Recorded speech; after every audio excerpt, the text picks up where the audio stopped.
¿Alguna vez has sostenido una Biblia en tus manos? ¿Has sentido el peso de sus páginas, la textura de su cubierta, y has pensado que lo que tienes frente a ti es una verdad absoluta, un mensaje divino tallado en piedra desde el principio de los tiempos? Durante más de 1000 años, esa fue la creencia incuestionable para la inmensa mayoría del mundo occidental. Un solo libro, una sola iglesia, una sola verdad. Un pilar inamovible sobre el cual se construyeron imperios, se coronaron reyes y se rigió la vida de cada hombre y mujer, desde el nacimiento hasta la tumba. Era el mapa del universo, la voz directa de Dios susurrada a través de generaciones. Pero, ¿y si te dijera que esa idea de unidad es una ilusión? ¿Y si te revelara que detrás de esas páginas sagradas, entre los versículos que prometen paz y fraternidad, se esconde la historia de una de las traiciones familiares más devastadoras de la historia de la humanidad? Una disputa entre hermanos tan profunda, tan amarga y tan violenta, que no solo partió en dos a la cristiandad para siempre, sino que alteró el mismísimo libro que todos juraron proteger. Esta no es la historia de una simple diferencia teológica. Es la crónica de una guerra civil espiritual, un terremoto que sacudió los cimientos de la fe y cuyo eco resuena hasta el día de hoy, cada vez que abre sus páginas. Esta es la historia de la división que lo cambió todo. No hablamos de hermanos unidos por lazos de sangre, sino por algo que, para ellos, era infinitamente más poderoso: hermanos en la fe. Hombres que habían caminado juntos bajo la misma bandera espiritual, que habían rezado las mismas oraciones en el mismo latín, que veían en el Papa al vicario de Cristo en la tierra y en la Iglesia de Roma a la única y verdadera depositaria de las llaves del cielo. Compartían un mundo, una visión y un destino eterno. Eran pilares de la misma catedral, piedras del mismo fundamento. Se llamaban hermano, con una sinceridad que hoy nos costaría comprender. Pero en el corazón de esta hermandad, una semilla de discordia, pequeña e insignificante al principio, comenzó a germinar. Una pregunta, una duda, una relectura de un antiguo texto en su lengua original que parecía contradecir 1000 años de tradición. Lo que comenzó como un susurro en la celda de un monasterio, como un debate académico en los pasillos de una universidad, pronto se convirtió en un clamor que no pudo ser silenciado. Era la voz de hombres que, tras estudiar las Escrituras con una devoción febril, llegaron a una conclusión aterradora. La casa que amaban, la iglesia a la que habían dedicado sus vidas, se había desviado del camino. Creían haber redescubierto la verdad pura, el Evangelio original, oculto bajo capas y capas de rituales, políticas y, según ellos, corrupción, y sintieron que era su deber divino, su llamado ineludible. Pero para la estructura de poder establecida, para sus otros hermanos, esta luz no era más que la más oscura de las herejías. Era una rebelión, un ataque directo, no solo contra la Iglesia, sino contra Dios mismo. Lo que para unos era una reforma necesaria, para otros era una deformación monstruosa de la fe. Los debates se volvieron acusaciones. Las discusiones teológicas se transformaron en anátemas y excomuniones. El hermano que antes te ofrecía el pan de la comunión, ahora te señalaba como un agente del diablo. La confianza se hizo añicos, reemplazada por la sospecha y el odio. Cada bando se convenció de que poseía la verdad absoluta y de que el otro estaba irremediablemente condenado, arrastrando a millones de almas inocentes con ellos al abismo.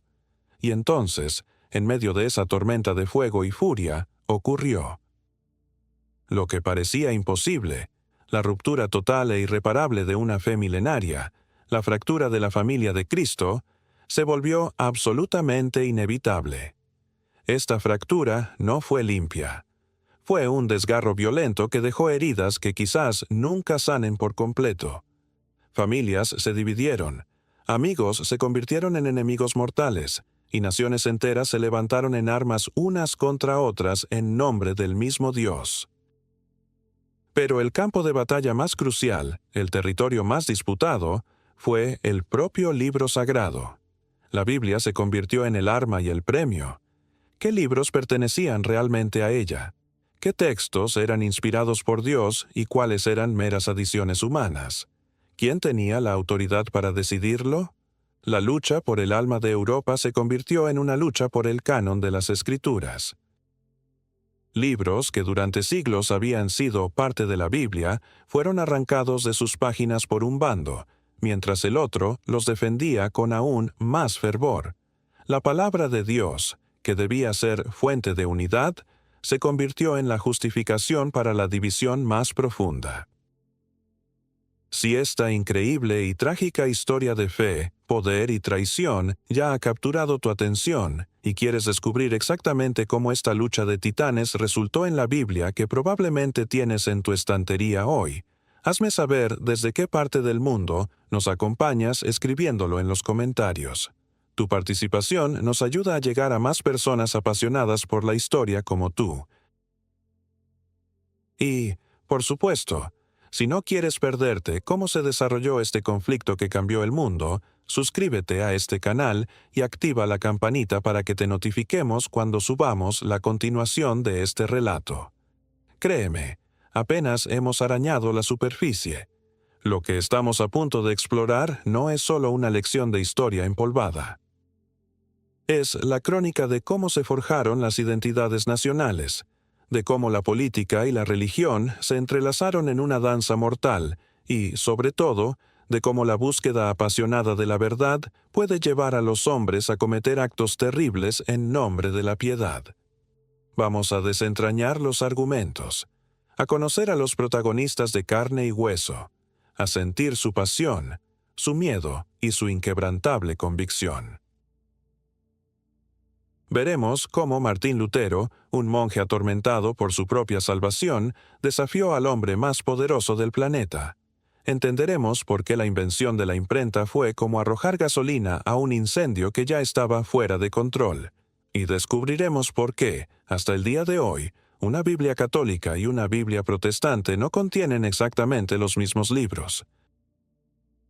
La división que comenzó en el corazón de unos pocos hombres devotos se extendió como una onda expansiva a través de los siglos, definiendo el mundo moderno en el que vivimos.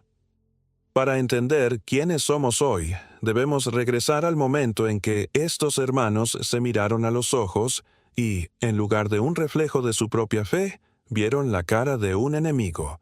Acompáñanos en este viaje al epicentro del cisma que redefinió la fe para siempre. Pero para comprender la anatomía de una división, para entender realmente cómo los hermanos se convierten en enemigos, debemos viajar mucho más atrás en el tiempo. Antes de que existieran las catedrales góticas, antes de que el idioma latín dominara el mundo religioso, antes incluso de que los apóstoles caminaran por Galilea. Debemos regresar al origen, a la primera gran familia de la fe y a su primera, y quizás más trágica, ruptura.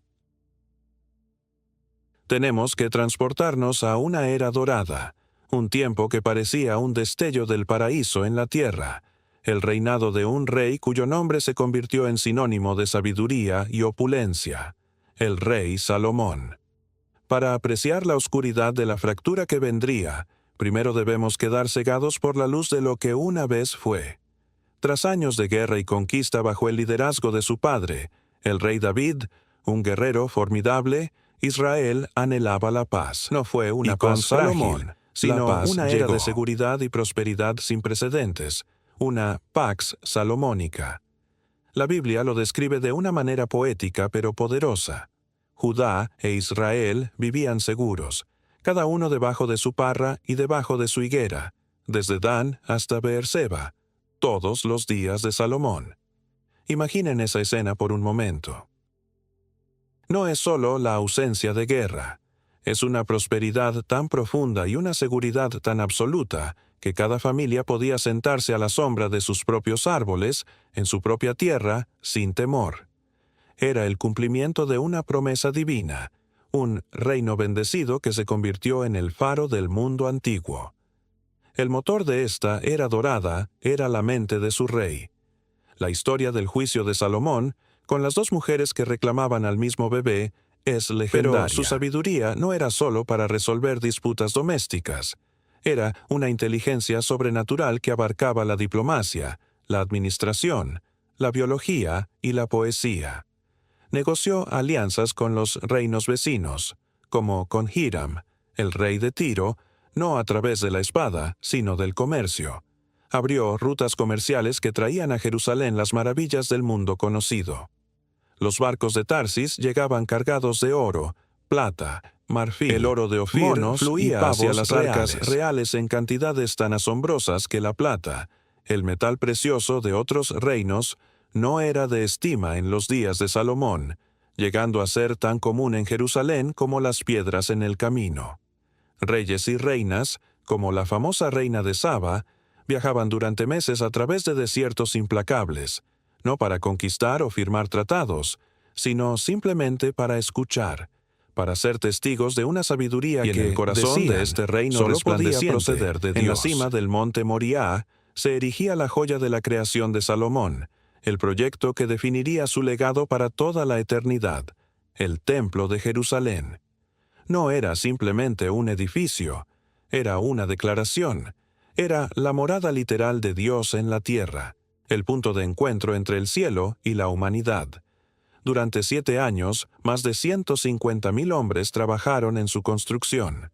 Las canteras se silenciaron, pues cada piedra fue tallada a la medida exacta en su lugar de origen, de modo que en el lugar sagrado no se oyera el sonido de martillos, hachas ni ninguna herramienta de hierro. Era como si el templo se ensamblara por mandato divino, en un silencio reverencial. Imaginen caminar hacia él.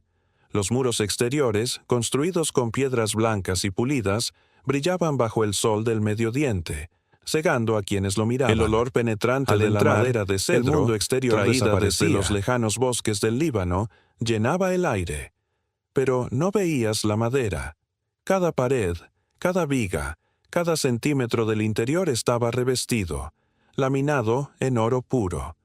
El suelo de madera de ciprés, también cubierto de oro.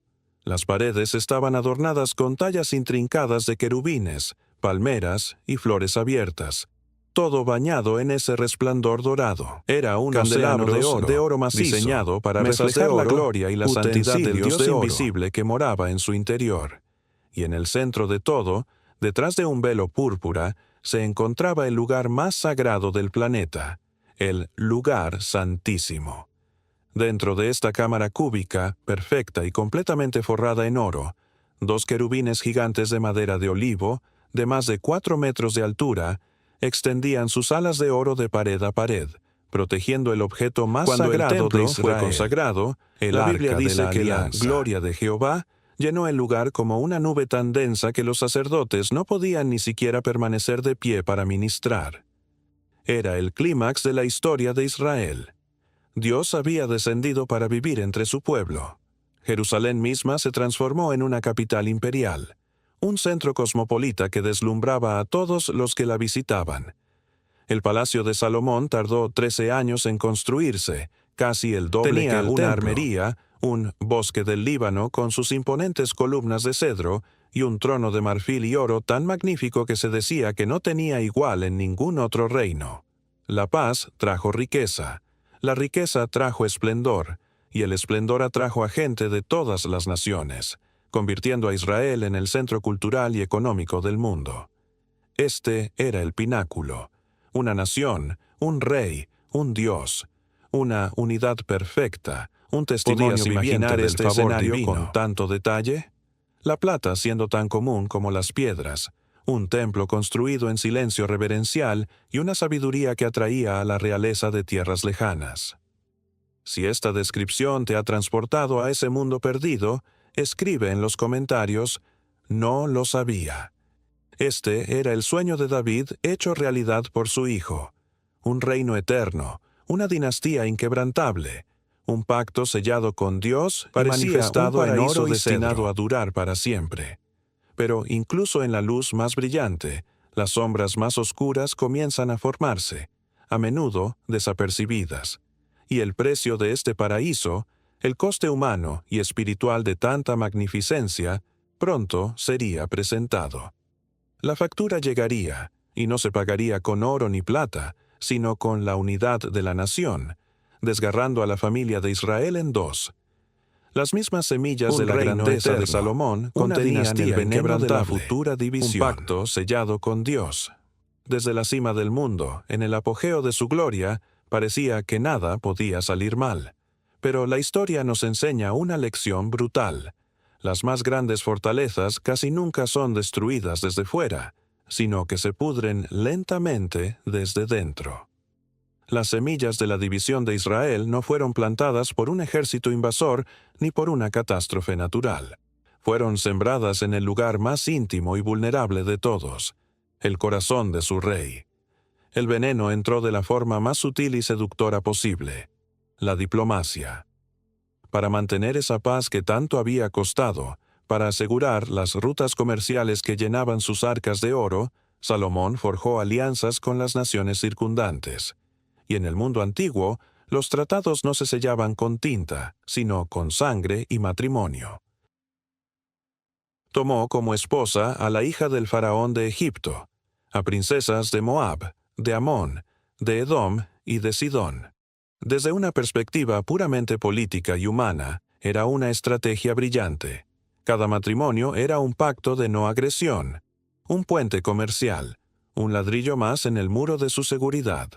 Su harén, que llegó a contar con 700 esposas de rango real y 300 concubinas, era un mapa viviente de su influencia geopolítica.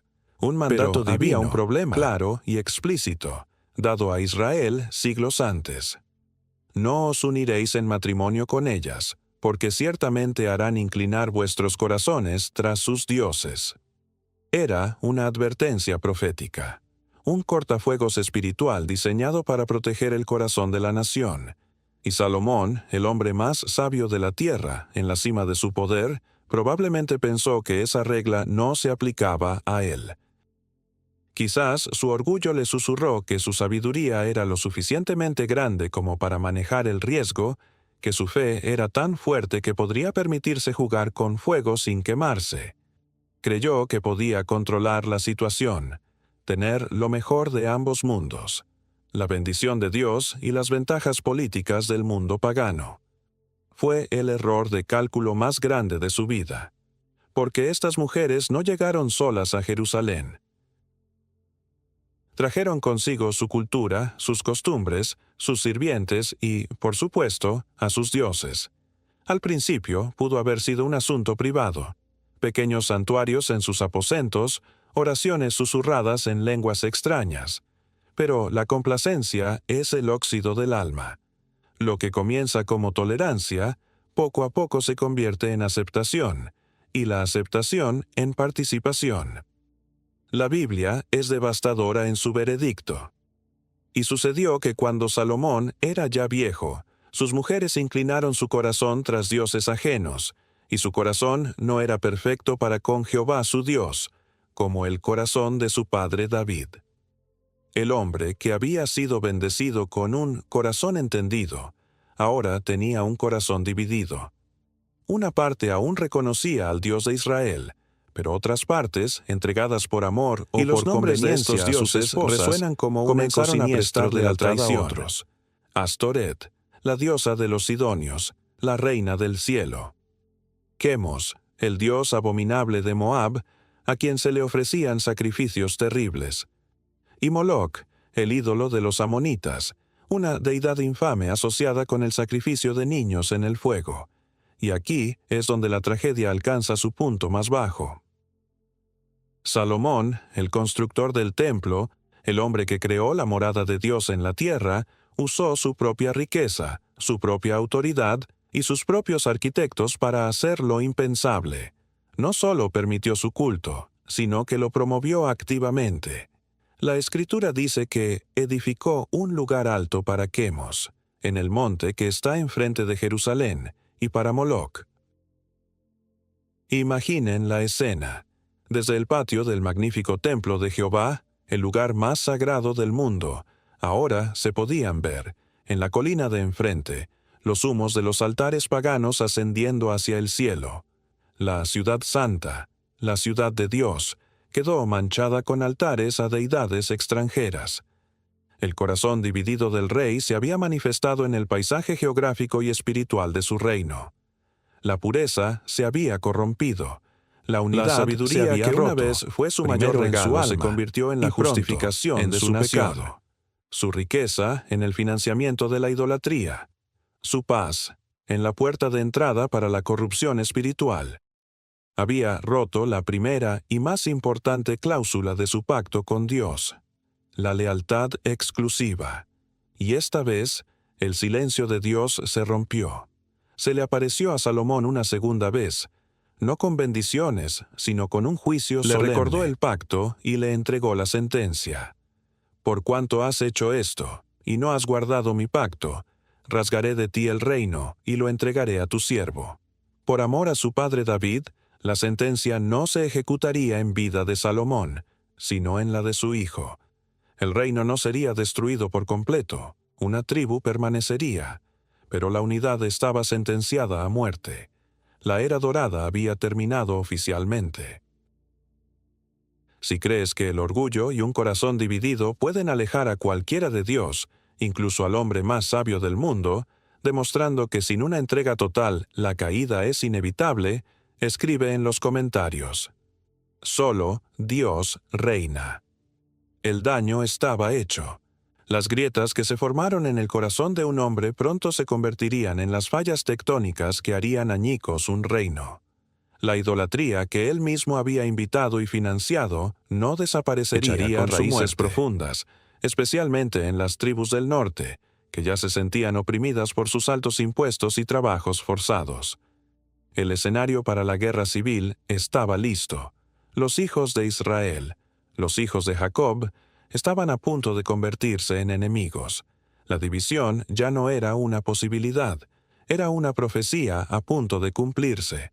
El juicio de Dios había sido pronunciado, pero no en la opulenta sala del trono de Salomón, fue susurrado en los cielos, y ahora necesitaba un recipiente terrenal, un hombre que se convirtiera en el instrumento de esta división divina.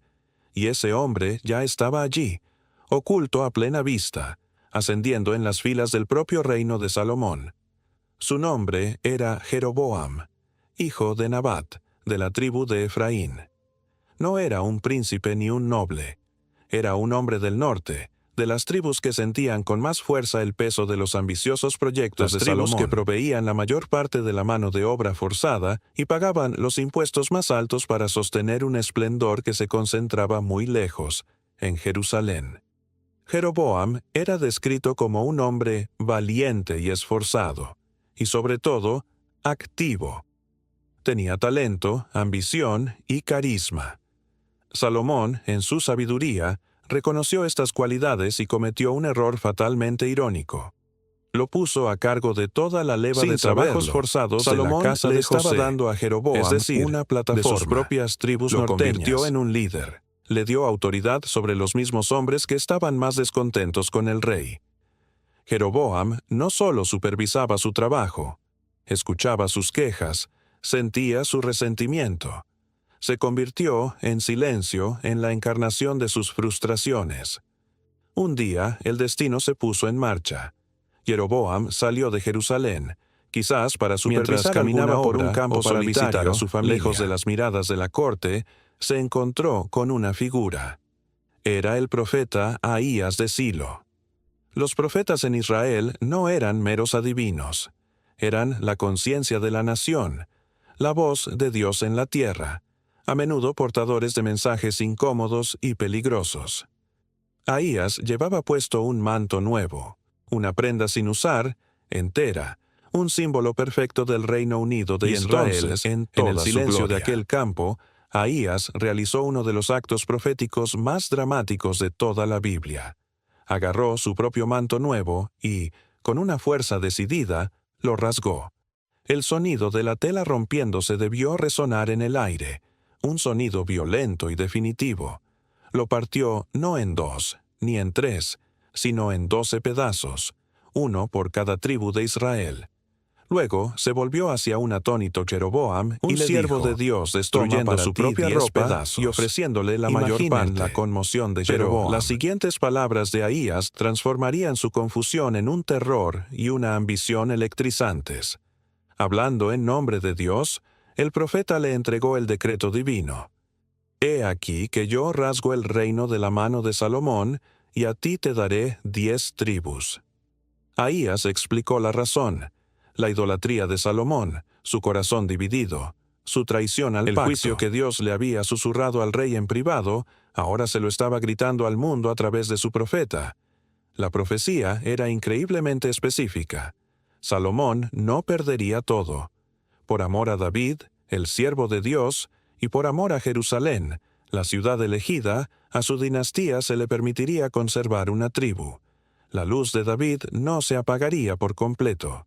Pero el imperio, la nación unificada que había sido el orgullo de Israel, sería desmantelada. La inmensa mayoría del poder militar, la tierra y la población le serían entregadas a él, a Jeroboam. Y entonces Dios, a través de Ahías, le hizo a Jeroboam una oferta asombrosa, un pacto condicional que podría haber cambiado la historia. Y será que, si escuchas todas las cosas que te mande, y andas en mis caminos, y haces lo recto delante de mis ojos, yo estaré contigo, y te edificaré una casa firme, como la edifiqué a David. A Jeroboam se le estaba ofreciendo su propia dinastía, la misma promesa que había hecho de la casa de David una leyenda. Tenía la oportunidad de ser un nuevo David, de guiar a las 10 tribus de vuelta a una fe pura. El futuro de la nación ahora descansaba sobre sus hombros. Este encuentro lo cambió todo. Jeroboam ya no era solo un supervisor talentoso con posibles ambiciones.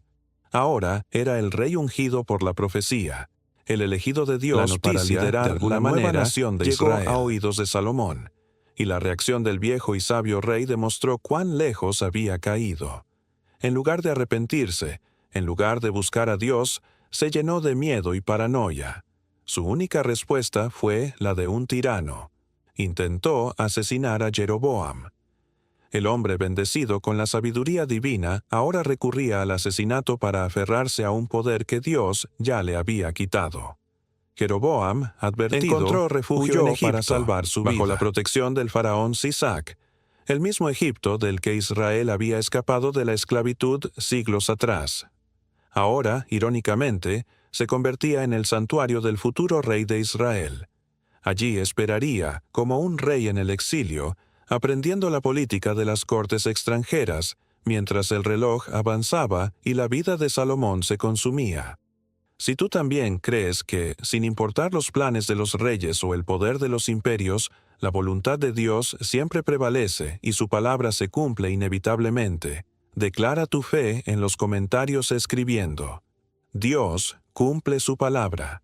El escenario estaba completamente preparado para la tragedia. El viejo rey se sentaba en su trono de marfil y oro, rodeado de una gloria hueca, sabiendo que un profeta había sentenciado el fin de su imperio. Mientras tanto, el rey del futuro, el hombre del manto rasgado, esperaba en el exilio, acumulando poder e influencias, aguardando pacientemente la noticia que sabía que pronto llegaría: la muerte del rey Salomón. La profecía solo necesitaba un funeral para hacerse realidad. El rey más sabio del mundo había muerto. Durante 40 años el nombre de Salomón había sido sinónimo de Israel. Su reinado de paz, riqueza y esplendor, un manto de incertidumbre cubrió la nación. Y fue sepultado con sus padres en la ciudad de David. Todos los ojos se volvieron hacia su hijo y heredero, Roboam. ¿Sería un líder a la altura de su abuelo, el guerrero David, o de su padre, el sabio Salomón? Mientras tanto, en Egipto, la noticia del fallecimiento del rey llegó a oídos del exiliado más famoso del reino, Jeroboam. El hombre del manto rasgado supo que su momento había llegado. Regresó a su tierra. Los dos futuros reyes estaban ahora en el mismo tablero del juego. El campeón ungido de la final estaba a punto de comenzar. El primer movimiento se dio en Siquem, una ciudad con una profunda carga histórica para las tribus del norte. No fue en Jerusalén, la capital de David. Roboam tuvo que ir al territorio del norte para ser aclamado como rey sobre todo Israel. Esto ya era una señal de que no se trataba de una coronación, sino de una negociación. El poder ya no era absoluto. Se encontró con una delegación masiva que representaba a todo el norte, y a la cabeza de ellos, como su portavoz, estaba Jeroboam. La petición que le presentaron a Roboam era, en esencia, justa y razonable. No pedían la independencia, no amenazaban con una rebelión. Ofrecían su lealtad a cambio de justicia. Jeroboam habló por todos. Tu padre hizo duro nuestro yugo, mas ahora tú, disminuye algo de la dura servidumbre de tu padre y del yugo pesado que puso sobre nosotros, y te serviremos. Era la primera y más crucial prueba de liderazgo para el nuevo rey. Tenía ante sí un camino dorado hacia la unidad, un simple gesto de empatía, una promesa de alivio, y el reino de su padre seguiría siendo suyo. La historia de Israel pendía de su respuesta. Mostrando una debilidad inicial, no supo qué decir. Pidió 3 días para deliberar, 3 días de suspense que sellaron el destino de la nación. Primero acudió a los ancianos, los hombres sabios que habían servido junto a su padre Salomón, hombres que habían visto la gloria del reino, pero que también entendían su fragilidad y conocían el creciente descontento del pueblo. Su consejo fue una clase magistral de liderazgo y humildad. Le dijeron: si tú eres hoy siervo de este pueblo y les sirves, y si les respondes con buenas palabras, ellos te servirán para siempre. Le aconsejaron que se inclinara para poder permanecer en pie, que fuera un pastor, no un capataz, que ganara sus corazones con amabilidad, en lugar de doblegar sus espaldas con tiranía. Pero el corazón de Roboam era orgulloso y su mente inexperta. Desechó el consejo de los sabios, y en lugar de la sabiduría por la experiencia, buscó la validación de la arrogancia. Era el rey. Se dirigió a sus propios amigos, los jóvenes que se habían criado con él en el lujo y el aislamiento del palacio. Hombres que nunca habían sentido el peso de un yugo, que confundían la brutalidad con la fuerza y la prepotencia con la autoridad. El consejo de estos jóvenes fue veneno puro. Se burlaron de la petición del pueblo y le dijeron a Roboam que mostrara una fuerza abrumadora. Sus palabras exactas, registradas en la historia, son un monumento a la estupidez política. Mi dedo meñique es más grueso que los lomos de mi padre. Ahora, pues, mi padre os cargó de pesado yugo, mas yo añadiré a vuestro yugo. Mi padre os castigó con azotes, mas yo os castigaré con escorpiones. Un escorpión era un tipo de látigo terrible, con púas de metal o hueso.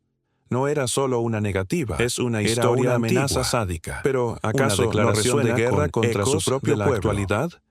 Un líder que, ante la oportunidad de unir escuchando las necesidades de su gente, elige la arrogancia y escucha solo a un círculo cerrado de aduladores que le dicen lo que quiere oír. Si ves un patrón en esta historia que lamentablemente se repite con líderes de hoy en día, comenta: estamos viendo lo mismo.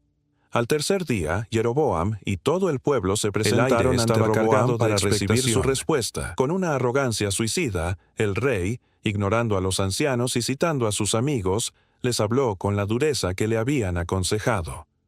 Repitió la infame amenaza de los escorpiones. En ese instante, se escuchó el sonido de un reino rompiéndose. La esperanza se convirtió en cenizas y la petición de alivio en un grito de guerra. La reacción de las 10 tribus fue inmediata y unánime. Su lema de secesión resonó en Siquem, un grito que repudiaba a toda la dinastía de David. ¿Qué parte tenemos nosotros con David? No tenemos heredad en el hijo de Isaí. Israel, a tus tiendas. Provee ahora en tu propia casa, David. Era una declaración de independencia. El pacto de lealtad se hizo añicos. Roboam, en un último acto de ceguera, intentó imponer su autoridad enviando a Adoniram, el pueblo, enfurecido, el supervisor de los trabajos forzados. El hombre que sangre de esta guerra entre hermanos había sido derramada. Presa del pánico, Roboam apenas logró subirse a su carro y huir a toda prisa a Jerusalén para salvar su vida. Regresó como rey, sí, pero solo de Judá. Las 10 tribus del norte, cumpliendo la profecía al pie de la letra, tomaron a Jeroboam y lo proclamaron su rey. El manto estaba completamente rasgado. En su lugar, nación de David y Salomón 2 reinos, ya no existía, 2 tronos y 2 pueblos hermanos ahora convertidos en rivales.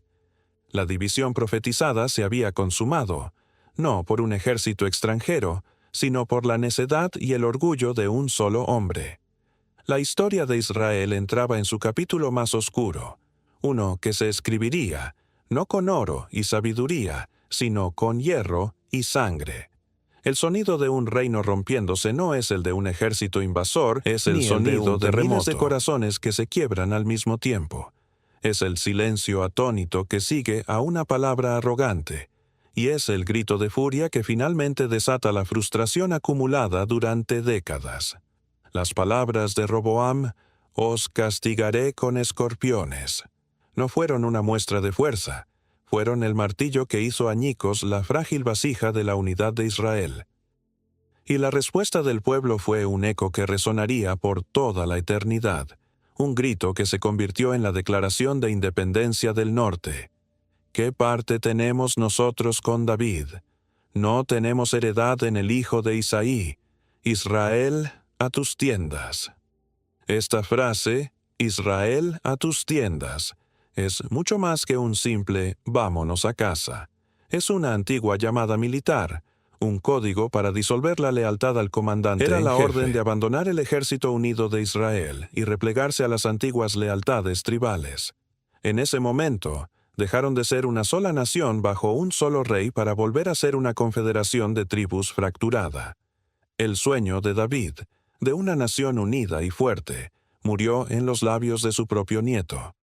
Fue el divorcio de una nación, pronunciado con una amargura y un resentimiento que se habían estado gestando bajo el peso del oro y la opulencia de Salomón. En su ceguera y pánico, Roboam cometió su último y fatal error de cálculo. En un intento desesperado por reafirmar una autoridad que ya no poseía, envió a Adoniram. Este no era un diplomático, era el jefe de los trabajos forzados, el hombre cuyo rostro era el símbolo viviente de la opresión y la servidumbre. Enviar a Adoniram en ese momento fue como arrojar una antorcha o un polvorín. Para el pueblo, su presencia era un insulto final. La reacción fue visceral, la personificación de la amenaza de furia colectiva. Las piedras comenzaron a volar. Adoniram, el siervo del rey, fue ejecutado en el acto por el pueblo al que pretendía someter. Su muerte no fue un simple motín. Fue el primer sacrificio de sangre en el altar de la división. Fue el sello violento e irrevocable de la ruptura.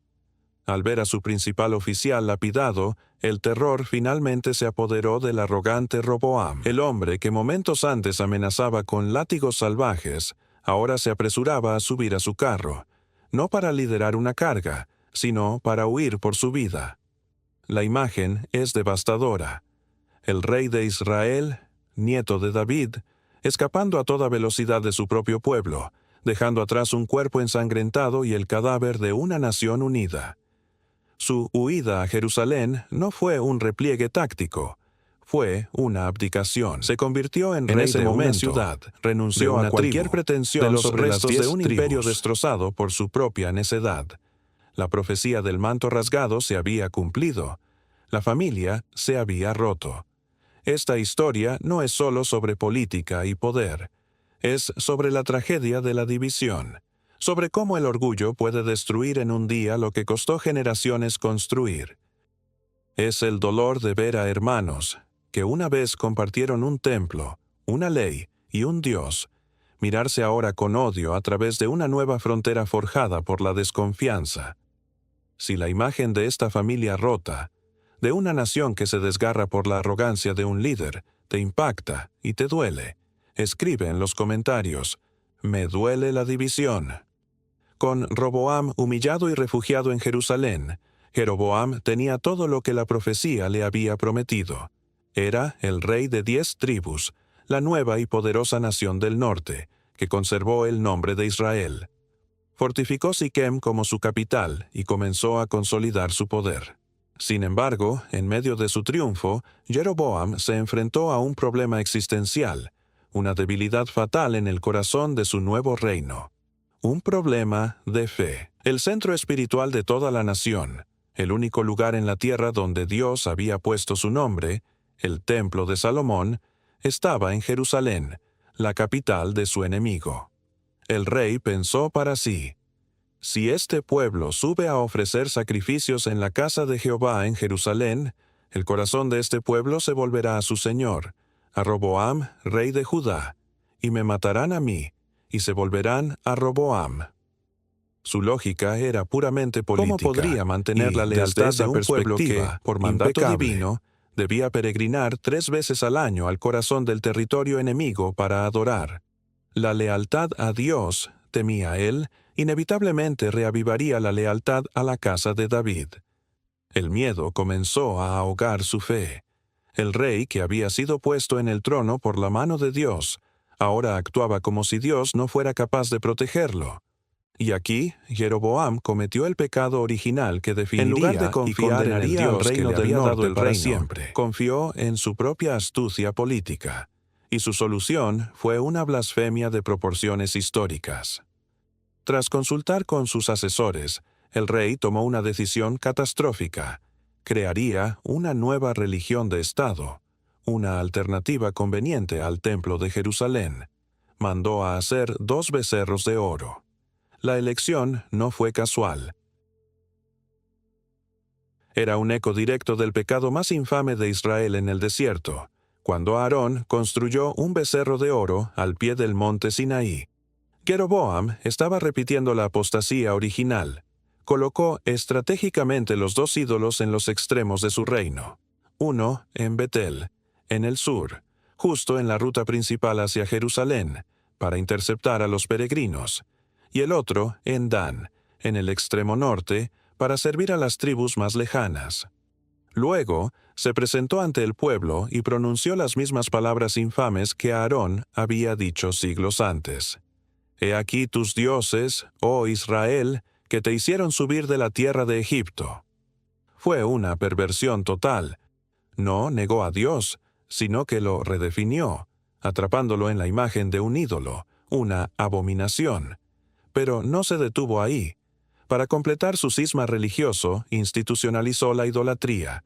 Construyó santuarios a los sacerdotes levitas, centros únicos autorizados por Dios para servir en el altar, porque su lealtad estaba con el templo de Jerusalén, y en su lugar nombró sacerdotes de entre cualquier clase de personas, hombres leales a él, no a Dios. Incluso inventó su propia fiesta religiosa en el 8º mes, un sustituto del festival sagrado de los tabernáculos que se celebraba en Jerusalén en el 7º mes. En pocos meses, Jeroboam había creado una religión estatal falsificada, diseñada para un solo propósito: asegurar su poder político. La tragedia de Jeroboam es inmensa. Se le ofreció la oportunidad de ser un nuevo David, de guiar a Israel hacia una fe más pura. Dios le prometió una dinastía eterna si tan solo obedecía. Pero por miedo y falta de fe, eligió ser un nuevo Aarón, llevando a toda su nación a un pecado del que nunca se recuperaría. Aseguró su trono, pero perdió su alma y la de su reino. Este acto de crear ídolos por conveniencia política y miedo es una advertencia que resuena a través de los siglos. Es un recordatorio de cómo los líderes pueden manipular la fe para sus propios fines, llevando a la gente por mal camino. Si estás de acuerdo en que la idolatría, ya sea antigua o moderna, es un veneno para el alma de un pueblo, comenta con convicción: nunca más ídolos. El pecado, como una enfermedad, nunca se limita a una sola parte del cuerpo. Se extiende, corrompe y debilita todo el organismo. La decisión de Jeroboam de establecer una religión de Estado idólatra para asegurar su poder no fue un acto aislado. Fue un veneno inyectado directamente en el torrente sanguíneo de la nueva nación de Israel. Y las consecuencias, tanto espirituales como geopolíticas, no tardaron en manifestarse. La primera y más inmediata fue una herida autoinfligida y sangrante. la guerra civil permanente. El texto bíblico lo resume con una frase escalofriante: hubo guerra entre Roboam y Jeroboam todos los días. Hermanos contra hermanos. La fuerza unida que había convertido al reino de Salomón en un imperio, ahora se malgastaba en conflictos fronterizos, en batallas fratricidas que solo servían para debilitarlos a ambos. El oro que una vez se usó para construir un templo glorioso, ahora se destinaba a pagar ejércitos para luchar contra sus propios parientes. Esta debilidad interna los convirtió en una presa fácil para los depredadores externos. El gran imperio de David y Salomón, que una vez dominó la región, se había fracturado en dos reinos de segunda categoría, vulnerables y expuestos. La prueba llegó brutalmente pronto. Apenas 5 años después de la división, Sisac, el faraón de Egipto, el mismo que había dado refugio a Jeroboam, vio la oportunidad. Invadió la región con una fuerza abrumadora de carros y soldados. No encontró un imperio unido, sino 2 reinos debilitados. Subió contra Judá y saqueó Jerusalén. Se llevó los tesoros del templo de Jehová y los tesoros del palacio real. Todo lo que Salomón había acumulado, la gloria visible de su reinado, de profunda humillación, fue arrastrado a Egipto. Tuvo que reemplazar los escudos de oro macizo de la Guardia Real por escudos de bronce. La edad de oro había terminado oficialmente.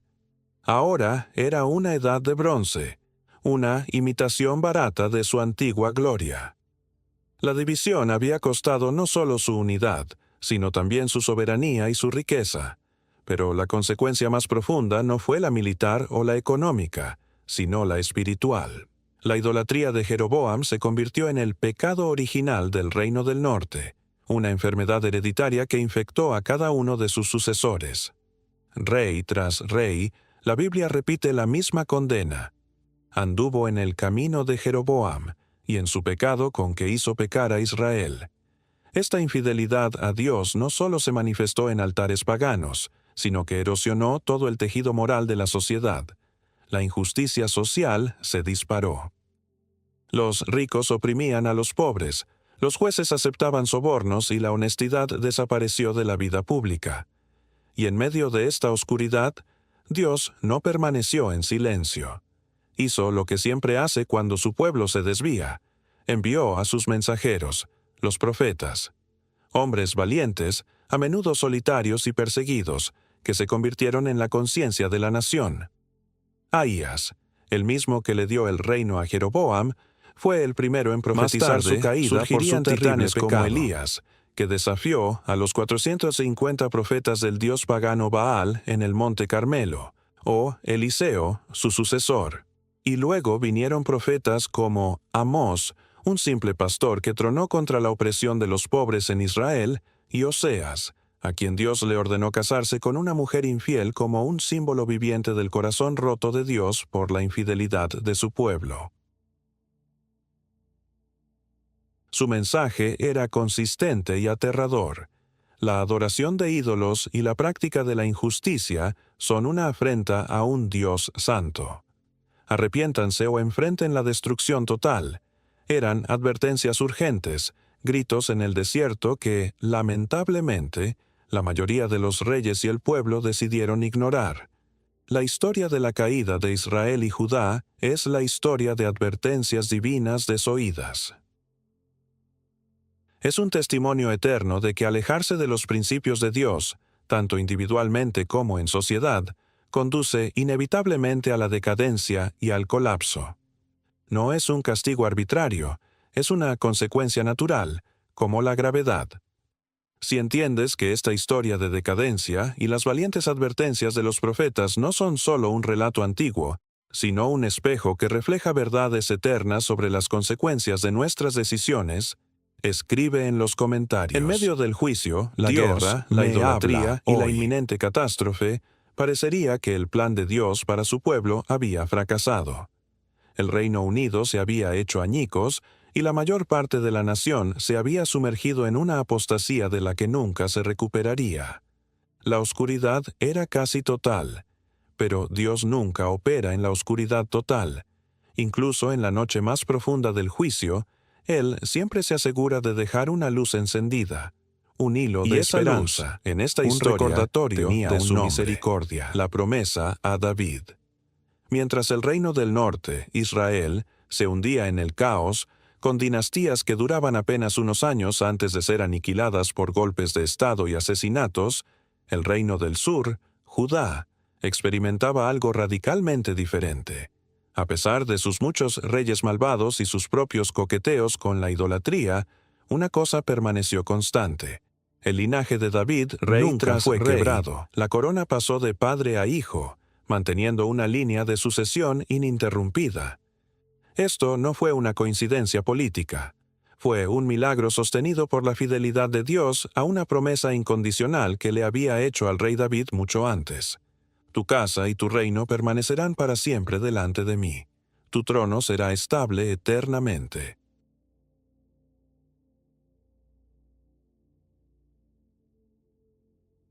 La división del reino fue el juicio por el pecado de Salomón, pero la preservación de Judá bajo el linaje de David fue la manifestación de la gracia de Dios.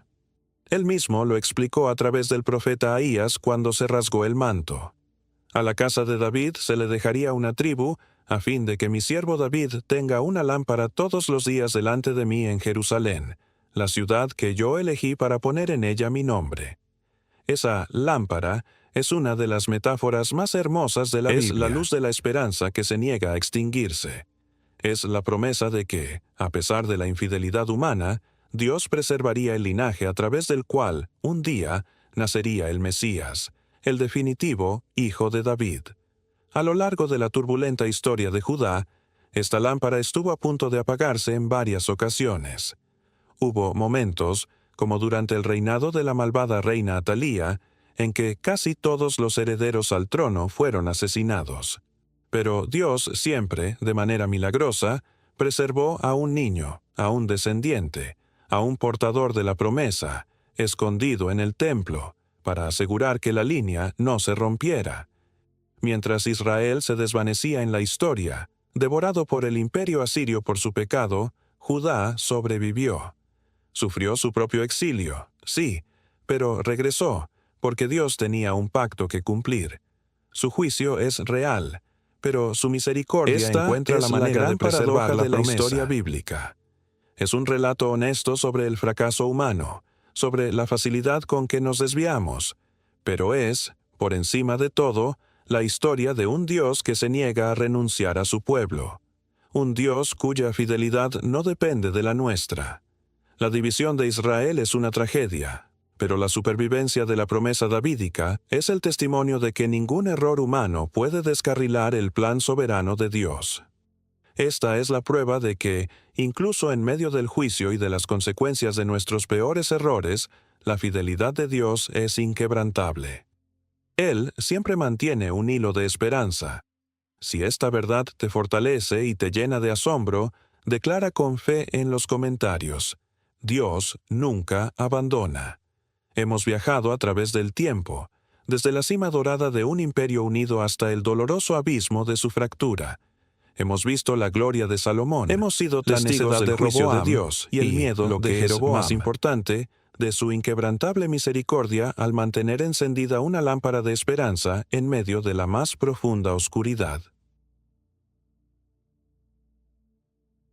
Y la pregunta que resuena a través de los siglos es: ¿qué hacemos con esta historia? ¿Es simplemente un fascinante pero polvoriento relato del pasado? ¿O es un espejo en el que, si miramos con honestidad, podemos ver reflejado nuestro propio rostro, nuestras propias familias, nuestras propias naciones y nuestros propios corazones? La tragedia de la división de Israel no es una pieza de museo. Es un arquetipo, un patrón de comportamiento humano que se repite una y otra vez con una precisión devastadora. Miremos a nuestro alrededor. El orgullo de Roboam, esa arrogancia que le hizo despreciar el consejo sabio para escuchar solo a los aduladores que alimentaban su ego. ¿Acaso no lo vemos hoy? Lo vemos en los líderes que polarizan a sus naciones porque les es imposible admitir un error o servir con humildad. Lo vemos en las comunidades y hasta en las iglesias, que se parten en dos por la soberbia de hombres que prefieren tener la razón a mantener la unidad. Lo vemos en nuestros propios hogares, donde un padre, una madre o un hijo se niegan a pedir perdón, permitiendo que el orgullo construya muros de silencio y resentimiento que destrozan a la familia desde dentro. El orgullo sigue siendo el disolvente más poderoso de la unidad humana. Y la idolatría de Jeroboam, su decisión de crear sustitutos de Dios por miedo y conveniencia política, ¿acaso es algo del pasado? Puede que ya no nos inclinemos ante becerros de oro, pero la idolatría moderna es mucho más sutil y, por tanto, más peligrosa. Hemos creado y adoramos a un panteón de nuevos dioses. El Dios de la seguridad financiera, al que le sacrificamos nuestro tiempo, nuestra familia y nuestra integridad. El Dios del poder y el estatus, que nos exige una lealtad absoluta y nos llena de ansiedad por mantener las apariencias. El Dios del placer personal, que nos susurra que nuestra felicidad es el bien supremo, sin importar a quién lastimemos en el camino.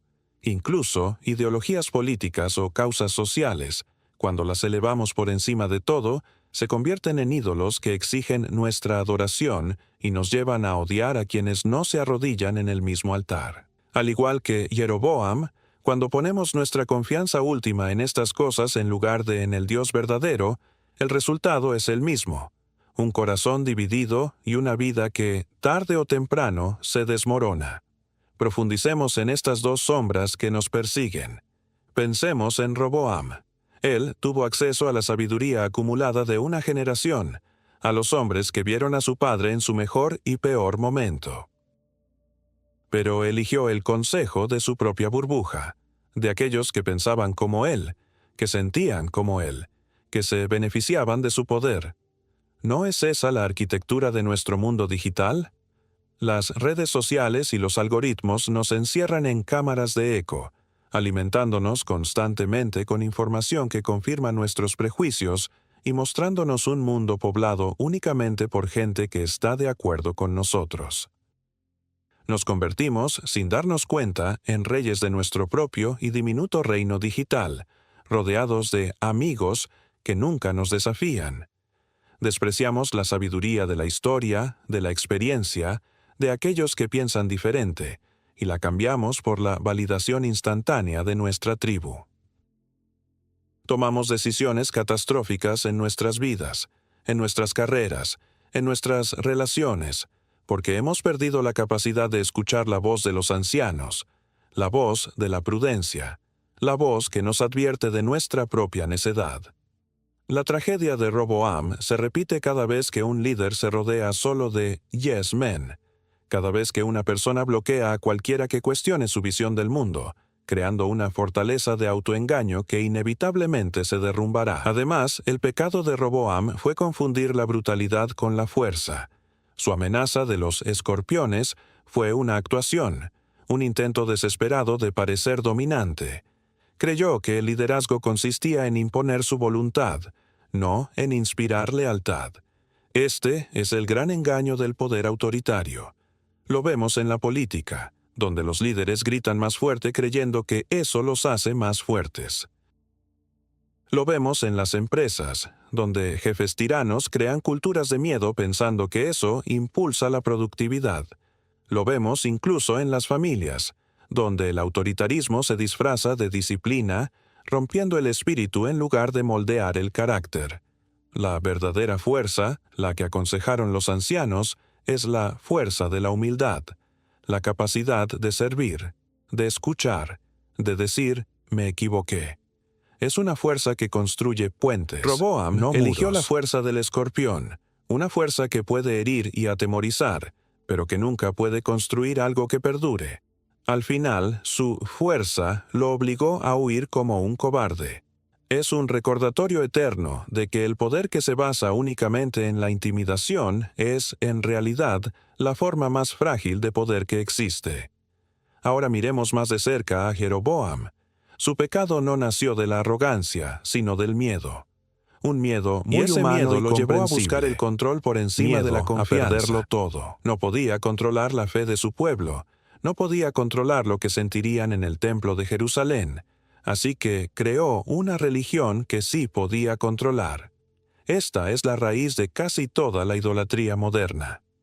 Adoramos el dinero porque creemos que nos da el control sobre un futuro incierto. Adoramos nuestra carrera porque creemos que nos da control sobre nuestra identidad y valor. Adoramos la salud y el fitness porque creemos que nos da control sobre nuestra propia mortalidad. Adoramos nuestras ideologías políticas porque nos dan un falso sentido de control sobre un mundo complejo y caótico. Cada ídolo es una promesa de control en un área donde nos sentimos impotentes. Jeroboam nos muestra la terrible verdad. En el momento en que intentamos tomar el control que solo le pertenece a Dios, perdemos la única seguridad verdadera que podríamos tener. Cambiamos la protección del Creador del universo por el control ilusorio de un becerro de oro, y esa es la peor negociación de la historia. Y consideremos la estrategia de Jeroboam, la conveniencia. Puso los ídolos en Betel y Dan para que la gente no tuviera que hacer el largo y arduo viaje a Jerusalén. Hizo que la apostasía fuera fácil, accesible y cómoda. Este es el sello de la fe falsificada en cualquier época. Es la promesa de una espiritualidad sin sacrificio, a nuestro estilo de vida, a nuestra moralidad personal. Es la tentación de buscar una fe que nos sirva, en lugar de un Dios al que debemos servir. Rechazamos el camino estrecho que requiere compromiso y transformación, y en su lugar, construimos un santuario en nuestro propio patio trasero, uno que nunca nos desafía, que nunca nos confronta, que nunca nos pide que cambiemos. Es una fe de bajo costo. La religión de Jeroboam era popular porque era fácil, pero los caminos fáciles, como nos muestra la historia de Israel, rara vez conducen a destinos que valgan la pena. Conducen a una lenta pero segura decadencia espiritual, donde el fervor inicial se convierte en un ritual vacío y la relación con el Dios vivo se sustituye por el mantenimiento de un ídolo hueco. La historia de Israel nos presenta una elección cruda y clara que sigue siendo la elección fundamental de cada ser humano. El camino de Roboam, el camino del orgullo, conduce a la humillación y a la pérdida. El camino de Jeroboam, el camino de la idolatría basada en el miedo, conduce a la corrupción y a la ruina. Ambos caminos, que prometen autopreservación y control, terminan en la desintegración. Pero en medio de las ruinas de estos dos caminos fallidos, la historia nos mostró un tercer camino, la lámpara de la promesa. La fidelidad de esa Dios, promesa, mantenida viva a través del linaje de David, no era solo para preservar un reino terrenal. Apuntaba a un rey diferente, un rey que no vendría con la arrogancia de Roboam, sino con la humildad de un siervo. Un rey que no nos pediría adorar ídolos, como Jeroboam, sino que destruiría los ídolos de nuestro corazón. Apuntaba a Jesucristo, el Hijo de David, quien vino no para dividir, sino para unir a los hermanos enemigos, para derribar los muros de hostilidad y crear una nueva familia, no basada en la sangre o la tribu, sino en la fe en Él. La solución definitiva a la división no es un programa político ni un esfuerzo humano, sino una persona. Al final, la historia de Israel no es solo la crónica de una división que cambió la Biblia, sino la historia de un Dios que, a pesar de las divisiones humanas, nunca cambia su promesa. Es un llamado a examinar nuestros propios corazones. ¿Qué muros estamos construyendo con nuestro orgullo? ¿Qué ídolos hemos levantado por nuestro miedo? Y, lo más importante, ¿en quién o en qué vamos a depositar nuestra confianza? Si después de recorrer esta historia de ruina y redención, tú eliges aferrarte a la fidelidad de un Dios que cumple lo que promete, a pesar de nuestros fracasos, haz tuya esta declaración final de fe. Comenta con convicción: yo creo en las promesas de Dios. Gracias por acompañarnos en este profundo viaje a través de una de las historias más impactantes y relevantes de todos los tiempos. Si este mensaje ha resonado en tu corazón, no olvides dejar tu me gusta y compartir este video para que otros también puedan descubrirlo. Y por supuesto, suscríbete y activa las notificaciones, porque nuestra exploración de las historias que nos formaron y que aún hoy nos hablan, apenas ha comenzado. Hasta la próxima.